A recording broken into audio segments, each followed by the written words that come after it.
ইনশাআল্লাহ আমি যদি নির্বাচিত হই, এই 2 উপজেলায় পুলিশ আমাকে জিজ্ঞেস না করে কারো বাড়িতে যাইতে পারবে না। তাদেরকে যথেষ্ট প্রমাণ দিতে হবে, যার বাড়িতে যাচ্ছে তার বিরুদ্ধে কোন অভিযোগ আছে। এই প্রমাণ না দেখিয়ে কোন দারোগা সাহেব কারো বাড়িতে যাবে না। আমি ফাইনাল কথা বলে দিলাম। আপনারা যদি ব্যাংকে টাকা উঠে নিরাপদে বাড়িতে যেতে চান, তাহলে দাঁড়িপাল্লাকে ভোট দিবেন। তা না হলে ব্যাংক থেকে টাকা নিয়ে বাড়িতে যেতে পারবেন না। এমনকি মাছের বাজার করে মাছের ব্যাগ নিয়ে সামনে বাড়িতে যেতে পারবেন না।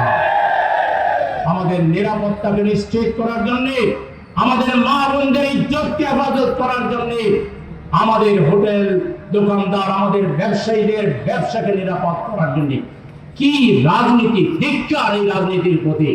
কেউ বাড়ি বানাচ্ছে, তোমাকে দিয়ে চান্দা দিতে হবে। কেউ দোকান তৈরি করছে, তুমি রাজনীতির নোংরা কীট, তোমাকে চান্দা দিতে হবে। কেউ একটা রাস্তা দিয়ে হেঁটে যাচ্ছে, কিংবা কেউ একটা পেট্রোল পাম্প দিছে, তুমি তেল কিনে পয়সা না দিয়ে চলে যাবা, বললে তার গাড়ি তুমি তাকে মারবা। এই সুযোগ গোলাপগঞ্জ বিয়ারে বাজারের কেউ আর পাবেন না। আমরা দেখবো এরকম কোন নিরীহ ব্যবসায়ী এবং জনগণের গায়ে যদি কেউ হাত তোলে, এটা আমার উপর হাত তোলার নামান্তর হবে এবং আমি এর বিরুদ্ধে জনগণকে সাথে নিয়ে তীব্র প্রতিরোধ গড়ে তুলব।